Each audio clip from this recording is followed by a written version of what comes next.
शांति 26/6/1969 अव्यक्त बाप दादा मधुबन। शिक्षा देने का स्वरूप अपने स्वरूप से शिक्षा देना। बाप किसको देख रहे हैं? बच्चों को देख रहे हैं। आज मुरली में क्या सुना था? आप सभी किसको याद करते हो? बाप, टीचर, सद्गुरु को।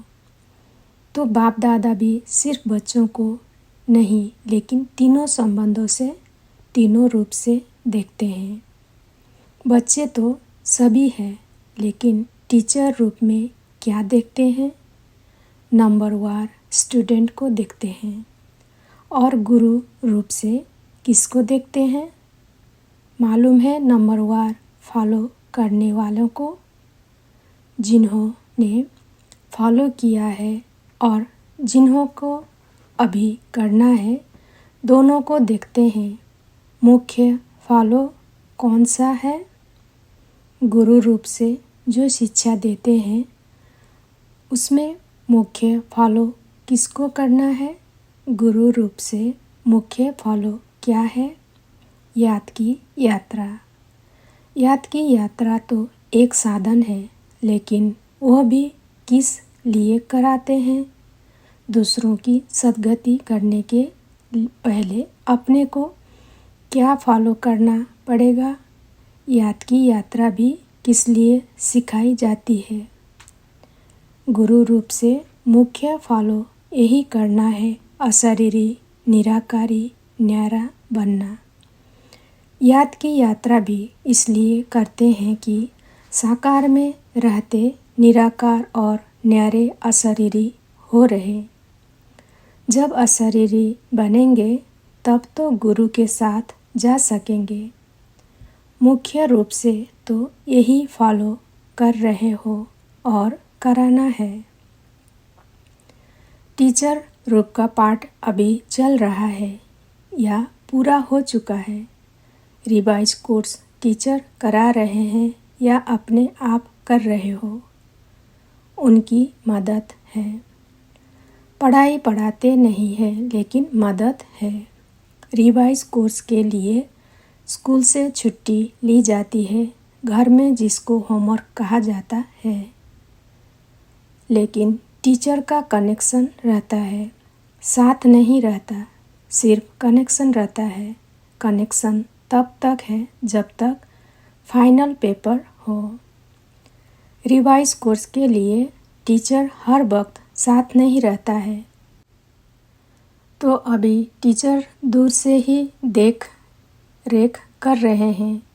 कहाँ भी कोई मुश्किल हो तो पूछ सकते हो। लेकिन जैसे पढ़ाई के समय साथ रहते थे, वैसे अब साथ नहीं। अभी ऊपर से बैठ अच्छी रीति देख रहे हैं कि रिवाइज कोर्स में कौन कौन कितने शक्ति से, कितनी मेहनत से, उमंग उत्साह से कोर्स को पूरा कर रहे हैं। ऊपर से बैठ दृश्य इतना अच्छा देखने का रहता है, जैसे आप लोग यहाँ ऊपर अर्थात सदली पर बैठ देखते हो और नीचे बैठ देखने में फ़र्क होता है ना। इसमें भी ऊपर कोई बैठ देखे तो कितना फ़र्क होगा, बुद्धि बल से महसूस कर सकते हो। क्या अनुभव होता है? आज अनुभव सुनाते हैं। अनुभव सुनने और सुनाने की तो परंपरा से रीत है। तो वतन में रहते क्या अनुभव करते हैं? वतन में होते भी टीचर का कनेक्शन होने कारण देखते हैं। कोई बहुत अलौकिकपन से पढ़ाई को रिवाइज कर रहे हैं, कोई समय गंवा रहे हैं, कोई समय सफल कर रहे हैं। जब देखते हैं समय को गंवा रहे हैं तो मालूम क्या होता है? तरस तो आता है, लेकिन तरस के साथ साथ जो संबंध है, वह संबंध भी खींचता है।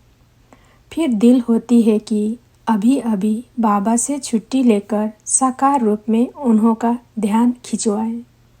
लेकिन साकार रूप का पाठ तो पूरा ही हुआ, इसलिए दूर से ही साकाश देते हैं। बाबा जैसे साकार रूप में लाल झंडी दिखाते थे ना, वैसे ही वतन में भी, लेकिन कि देखने में आता है कि अव्यक्ति रस को, अव्यक्ति मदद को बहुत थोड़े ले पाते हैं। जो भी रास्ता तय करते विघ्न आते हैं, उन विघ्नों को पार करने के लिए मुख्य कौन सी शक्ति चाहिए? सहन शक्ति। सहन शक्ति से पहले कौन सी शक्ति चाहिए? विघ्न डालने वाली कौन सी चीज़ है? माया। सुनाया था कि विघ्नों का सामना करने के लिए पहले चाहिए परखने की शक्ति, फिर चाहिए निर्णय करने की शक्ति। जब निर्णय करेंगे यह माया है व अयथार्थ है, फायदा है व नुकसान, अल्पकाल की प्राप्ति है व सदा काल की प्राप्ति है, जब निर्णय करेंगे तो निर्णय के बाद ही सहन शक्ति को धारण कर सकेंगे। पहले परखना और निर्णय करना है। जिसकी निर्णय शक्ति तेज होती है वह कब हार नहीं खा सकता। हार से बचने के लिए अपने निर्णय शक्ति और परखने की शक्ति को बढ़ाना है। निर्णय शक्ति बढ़ाने के लिए पुरुषार्थ कौन सा करना है? याद की यात्रा तो आप झट कर देते हो, लेकिन याद की यात्रा को भी बल देने वाला कौन सा ज्ञान अर्थात समझ है, वो भी स्पष्ट बुद्धि में होना चाहिए। टोटल तो रखा है, लेकिन टोटल में कहाँ कहाँ फिर टोटा अर्थात विघ्न पड़ जाता है। स्कूल में कई बच्चे एक दो को देख टोटल तो निकाल देते हैं, लेकिन जब मास्टर पूछता टोटल कैसे किया है तो मुझ जाते हैं। तो आप टोटल याद की यात्रा कह देते हो, लेकिन वह टोटल किस तरीके से होगा वो भी जानना है। तो निर्णय शक्ति को बढ़ाने के लिए मुख्य किस बात की आवश्यकता है? विचार सागर मंथन। विचार सागर मंथन करते करते सागर में ही डूब जाएं तो कई ऐसे बैठते हैं विचार सागर मंथन करने के लिए, लेकिन कोई कोई लहर ऐसी आती है जो साथ ले जाती है। जैसे कोई भी स्थूल शारीरिक ताकत कम होती है तो ताकत की खुराक दी जाती है, वैसे ही निर्णय शक्ति को बढ़ाने के लिए मुख्य खुराक यही है जो पहले भी सुनाया। अशरीरी, निराकारी और कर्म में न्यारे। निराकारी व अशरीरी अवस्था तो हुई बुद्धि तक, लेकिन कर्म से न्यारा भी रहे और निराले भी रहे, जो हर कर्म को देख कर के लोग भी समझे कि यह तो निराला है, यह लौकिक नहीं अलौकिक है। तो निर्णय शक्ति को बढ़ाने के लिए यह बहुत आवश्यक है।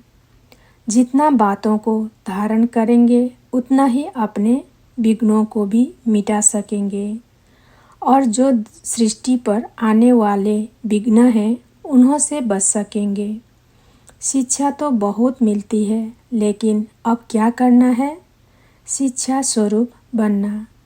शिक्षा और आपका स्वधर्म अलग नहीं होना चाहिए, आपका स्वरूप ही शिक्षा होना चाहिए। स्वरूप से शिक्षा दी जाती है। कई बातों में वाणी से नहीं शिक्षा दी जाती है, कई बातों में वाणी से नहीं शिक्षा दी जाती है, लेकिन अपने स्वरूप से शिक्षा दी जाती है। तो अब शिक्षा स्वरूप बनकर के अपने स्वरूप से शिक्षा देनी है। शिक्षा तो बहुत मिली, कोर्स तो पूरा हुआ ना। एक प्रश्न पूछा था कि अब जो बाप दादा अन्य तन में आते हैं तो जैसे साकार रूप में मुरली चलाते थे वैसे ही क्यों नहीं चलाते? क्या वैसे ही मुरली नहीं चला सकते? क्यों भाषा बदली, क्यों तरीका बदला? ऐसे प्रश्न बहुतों को उठता है। जबकि तुम भाषण कर सकते हो तो बाप दादा का कोई भी तन द्वारा मुरली चलाना मुश्किल है? लेकिन क्यों नहीं चलाते? दो चार ने अपने विचार सुनाए। जिस तन द्वारा पढ़ाने का पाठ था वो पढ़ाई का कोर्स तो पूरा हुआ, अब फिर पढ़ाई पढ़ाने के लिए नहीं आते। वो कोर्स था, उसी तन द्वारा पाठ पूरा हो चुका है। अभी तो आते हैं मिलने के लिए, बहलाने के लिए। और मुख्य बातें कौन सी है?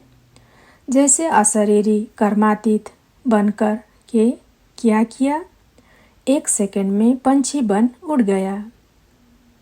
कर्मातीत बनकर 1 सेकंड में पंछी बन उड़ गया। साकार शरीर से 1 सेकंड में उड़े ना, तो अब पढ़ाई पूरी हुई। बाकी एक कार्य रहा हुआ है साथ ले जाने का।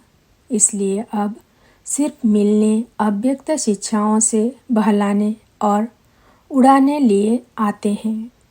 पढ़ाई के पॉइंट्स, पढ़ाई का रूप अब नहीं चल सकता। अभी कोर्स रिवाइज हो रहा है, लेकिन कितने समय में रिवाइज करेंगे? कितने तक कोर्स पूरा हुआ है? अभी यह सभी को निर्णय करना है कि कहाँ तक रिवाइज कोर्स हुआ है, कितना समय अब चाहिए। साकार तन के हर कर्म, हर स्थिति से अपने को भेंट करना, उनको देखते, यह लक्ष्य रखते अपने को देखो, फिर पता पड़ेगा कि कहाँ तक है। लक्ष्य तो बता दिया कि कैसे अपने को परखना, फिर उत्तर देना। दूसरा प्रश्न यह देते हैं, होमवर्क तो तुम्हारा चल ही रहा है, उसमें विशेष ध्यान खिंचवाते हैं। यह जो पाठ भावी प्रमाण हुआ है, उस साकार रूप को अव्यक्त क्यों बनाया? इनके भी कई गुह्य रहस्य हैं। इसकी गहराई में जाना, सागर के लहरों में नहाने नहीं लग जाना, लेकिन सागर के तले में जाना, फिर जो रत्न मिले वो ले आना। यह सोचना उनका गुह्य रहस्य ड्रामा में क्या नुदा हुआ है। यह सोचना इनका गुह्य रहस्य ड्रामा में क्या नुदा हुआ है। ऊपर कोई गुह्य रहस्य है, बिना रहस्य के तो कोई भी चलन हो ही नहीं सकती। अच्छा, अभी टाइम हो गया है। ओम शांति।